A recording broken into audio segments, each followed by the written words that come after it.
So if Jacob says something really dumb. That would never happen. I only say smart things. That's what I thought. So, of course, you study entropy when you're in college, but I had never seen entropy defined like our textbook does it. And when I saw what our textbook did, I thought, man, that is really a cool way to describe what entropy really is, the actual definition of entropy.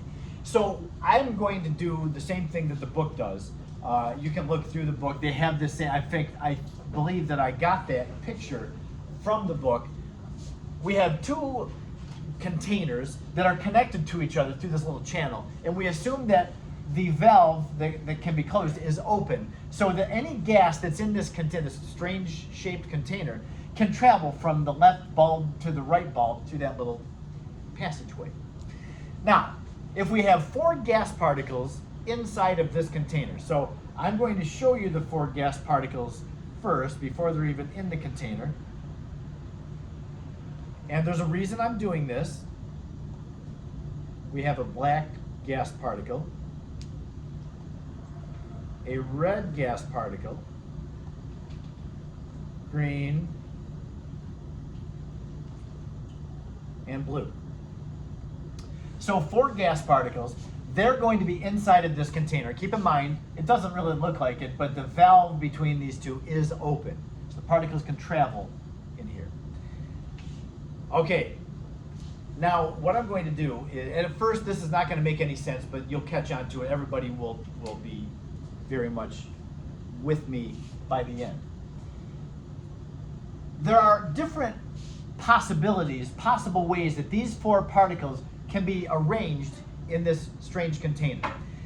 One of the ways they can be arranged is for all 4 of the particles to be on one side, in the left bulb, like that. This would be the condition where there are 4 on the left and 0 on the right. Is it possible for 4 particles to be in all over there stacked, kind of on one side? Yeah. Is it the most likely arrangement? No, probably not. But it is possible. You have the particles free to move around inside this container, and so maybe for a moment in time, all 4 of them would wind up on the left. Now, we're going to say that having 4 particles on the left and 0 on the right would be one possible macro state. One possible macro state.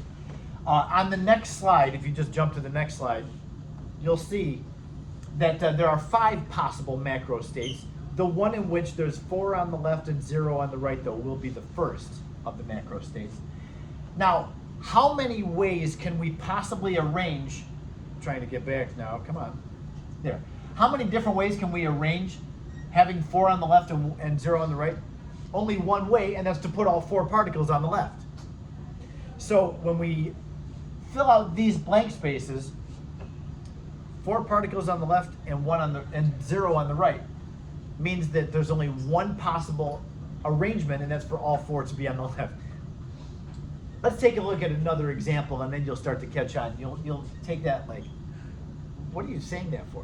But you'll see with the next example. We're going to go now to another macro state, the one where there's 3 particles on the left and 1 on the right. So going back to the picture, I'll erase my 4 and 0, and I'll say, okay, what about when we have the case in which there are 3 particles on the left and 1 on the right? Meaning that I'll just take one of my particles and move it over from the left to the right. 3 and 1, as you see. How many possible arrangements exist for this macro state? 4, right. We could have the red one by itself on the right, or we could have the blue one by itself on the right. That's the second one. The yellow, good one. The black one by itself on the right, and then the green one by itself. So there's 4 ways that we could arrange this 4 particle system where we have 3 on the left and 1 on the right. So going over here, the macro state would be 3 particles on the left and 1 on the right. The specific micro states, though, there are 4 possible configurations. And those 4 would be each of the colors taking a turn being the single one on the right, in the right bulb. All right, Now we get to macro state number 3, where there's 2 on the left and 2 on the right. See if you can do the math in your head here before we get there. So with 2 on the left and 2 on the right, I'll go ahead and move one of these over. There we go. 2 and 2. How many possible arrangements can we have? 6 is right. How do you know? Or choose two. Like you have 3 ways to like put something on the right side, and then you can move that to the left side. So like 3 plus 2. Yeah, right. Let's go through them quickly. If you can't do that so fast, and I would never be able to do that fast, I'd have to just do the trial and error and figure it out. So I'll keep the black on the right for as long as I can. So black and red on the right is one possible microstate. What's happening? Is that a student? There's a few goons. Nah, should we close and go into a soft lockdown for this? Soft locked. Okay. So black and red are on the right currently. That's one microstate. Then if I just have black and blue on the right, that's a second microstate. Black and green on the right, that's a third microstate. Yes? There's 3 possible microstates when black is on the right with each of the different colors. Then we can have red and the blue and the green on the right, or that's the 4th one, the green and the red on the right, or the green and the blue. No, I'm sorry, the red and the blue on the right. So there are 6. I think I covered them all without saying it very well. There are 6 possible arrangements where we can get 2 on the left and 2 on the right. So over here we have, whoops, I did it again. Okay, so there are 6 combinations or arrangements.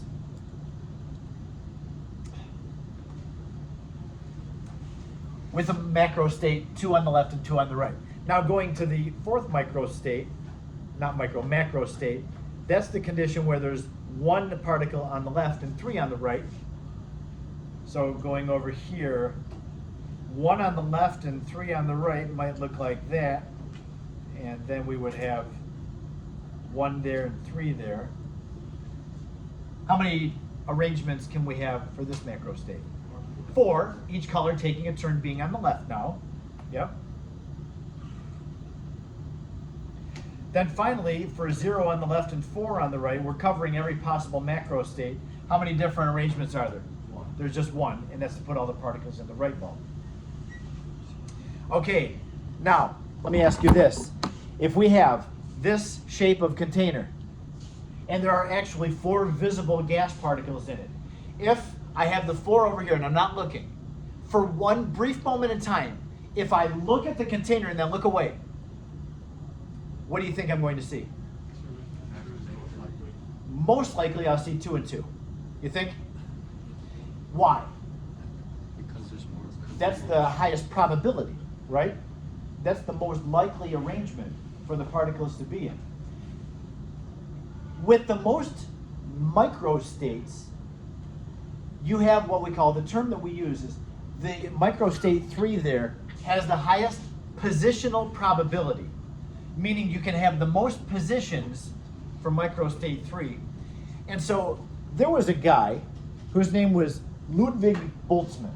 Boltzmann, very well-known physicist. He was alive in the later 1800s. Boltzmann, he was a physicist, super smart. He came up with a lot of thermodynamic relationships, but he didn't last very long. Poor Boltzmann had anxiety kind of disorder, anxiety depression. And so he was really smart. He was able to come up with things. He was a professor. But when people would challenge him, even if Boltzmann was right, it really bothered him, and he would get all anxious. And he ended up committing suicide because he just couldn't deal with his anxiety. So Boltzmann was very well known, and it was kind of a tragic thing that he just, back in the 1800s, you didn't have all the mental health support that is around now. So he was kind of a sad ending. Anyway, we're going to come back to that whole microstate idea. But here is the official definition of what entropy is. Now, I told you, hey, think of entropy as molecular disorder. But the actual definition that Anurag is going to be treated to later in the year in the physics class is this. Entropy, symbolized by a capital S, I don't know why it's an S, is equal to, it's actually a calculated quantity. It's Boltzmann's constant, K with a subscript B, B for Boltzmann. Boltzmann's constant is an empirical value, times the natural log of W, and W represents the number of possible microstates a substance can have. I have never, in a chemistry program, I never had to use this formula. We knew it existed, but we didn't have to determine the entropy of anything. We were just given tables that had entropy of these things. In fact, you have a table similar to what I would have used in college chemistry. In the appendix of the book, in the thermodynamic data table, you have the heat of formation. That's what we used in chapter 6, products minus reactants. And then there's also two other columns. There's an entropy column where we find the delta S for a reaction. And then there's a delta G that we'll talk about tomorrow, yes? So how did Boltzmann come up with this number? I don't know. I don't know what he did because I didn't study physics. I don't know how he got this thing. I know. It's crazy. Yeah. Those logs and natural logs you learn about, you'll find in this class, we'll use natural log and log a lot. If you're in Algebra 2 this year, and I know that there's a number of people that are, you don't cover logs until pretty much the beginning of the second semester. So starting with the next chapter, we're going to do a lot. In fact, at the end of chapter 17, we'll start using logs, and we'll use them a lot until the end of the first semester. So when you get to logs in Algebra 2, you will be very familiar with them from this class. There's a treat for you. So anyway, yeah, the W represents the number of possible microstates. And so I'm going to give you a picture. I really like this picture. It makes everybody smile. We have a very common kind of a scenario here where a girl's sitting in her dorm room. I assume this is a dorm because of the big window, you know, and very confined. Hardwood floor, that kind of thing. Look at her, happy as can be, you know, everything is fine in her world, it seems, you know, by the expression that she's giving off. She's relaxed and totally good. Now, some of you look at this and say, oh, I'll never live like that. Well, you might. When you get to college and there's nobody there to nag you for what your room looks like, you might wind up having your room look like this. What do we see here? This is a picture of a high entropy environment. There's a lot of entropy here. Now, we all are familiar with having a nice, neat, tidy room. A neat and tidy room means that everything in the room, every single object in the room, if the room is neat, then every object has a place and it's in its place. Would you agree with that? That's the definition of a nice, neat, tidy room, is that every object in the room, there's a certain designated place for it, and that object or all those objects are in their designated place. How many possible microstates are there for a nice, neat, tidy room then? No, there's one. Everything has a designated place. For a nice, neat, tidy room, I mean, you could rearrange your room, but in, you know, the current configuration of your bedroom, everything in your room has a designated place. So we're going to say that for everything to be in its place, there's one configuration that's possible. However, to make your room messy, there's a lot of possible configurations to make a messy room. This girl, this is just a snapshot of what her room looks like right now. If we came back tomorrow, do you think the room will look exactly like this? No. I'm pretty sure, based on her expression, that tomorrow the room will still be messy, but it'll be a different variety of messy. Maybe the clothes she's wearing right now will be somewhere scattered on the floor tomorrow, or somewhere in the room tomorrow. But yeah, this is just one possible microstate, and the next slide kind of wraps it all together. Boltzmann said this. Really, this is what the equation is saying with words. the more possible configurations something can have, the more entropy it's going to have. So when you have a nice, clean, tidy bedroom, there's one possible configuration, and that's for everything to be in its designated place. But to have a messy bedroom, there's a lot of possible configurations. So what is more likely to be the condition of your room? It's much more likely that it'll be messy. That's what nature tends to do. Nature tends to arrange itself to have the most possible positional probability or the most possible configurations. So that's an introduction to what entropy is. Now we have a reading quiz tomorrow. I'm going to stop here. There's time to work on your lab. I wanted to make sure that I finished early. But I will mention the reading assignment for tomorrow's reading quiz. I would suggest that you read it a couple of times. Go home after school today, look it over once, then set it down if you need to work on your lab. I know that we have a reading quiz and a lab. I decided just to keep the lab due to tonight by midnight.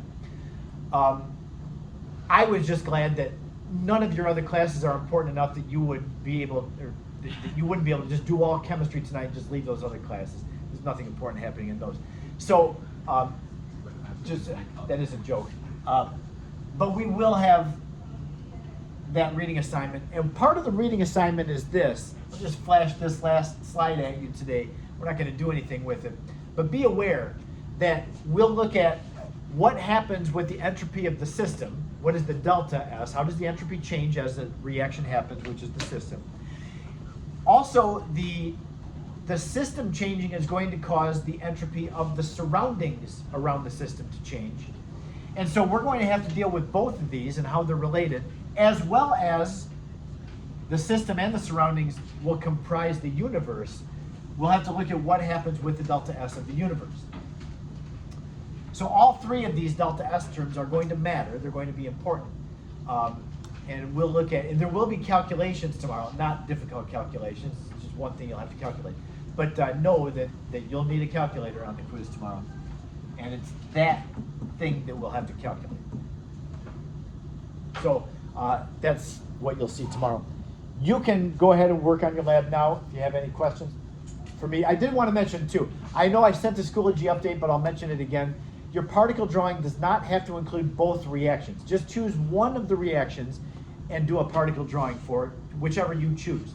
Be aware though, and keep in mind, when you do the particle drawing, you must, to get full credit, represent the physical states of your reactants and products. For instance, in one of the reactions, a gas was given off. So if you choose to do the particle drawing for that, you'll have to consider that. Yes? Does it matter if you add the ionic before or after? You mean whether the net ionic is written and where it is relative to the drawing? No, I don't care. No. Anything else about the lab? So, yeah, I guess if I could just take you back, I know that there are people that had questions about this, and I'll mention to everybody before you go off on your own. This is a Hess's law lab. It's Hess's law. You're going to have three given equations. The first and second given equation, you're going to have to determine experimentally the delta H. And you'll complete the chemical equation, you'll have the delta H for each of these. And then you'll have, this is your third equation. So you'll have three given equations. This third equation, you have to write out a chemical equation that represents the heat of formation of liquid water, the formation of 1 mole of liquid water from its elements. That's the chemical equation. Then you look up the delta H for that. You can look it up in the appendix. So this is our three, equation 1 that you did experimentally, equation 2 that you did experimentally, and then equation 3 that you're writing out the equation for and figuring out its delta H from the table. With those given equations, and by the way, your delta H values for these two must be per mole of magnesium and magnesium oxide. So don't just come up with what the Q value was and change the sign on it. It's got to be per mole of the reactant, the limiting reactant, which are those. So then, I'm not telling you what your target equation is, but I'm giving you enough information you can figure it out. I say, you need to try to come up with the delta H, the heat of formation of magnesium oxide. So that means when you hear heat of formation, you should be able to write a chemical equation That may mean looking back at what the definition of heat of formation is. But yeah, heat of formation, remember, is the delta H when 1 mole of a compound is made from its elements. So that gives you a sense of what the chemical equation is, and then you're determining what is delta H is. That means you have to manipulate these 3 equations, add them together to get this equation. Come up with this delta H. Let me know if you have any questions by the end of the hour.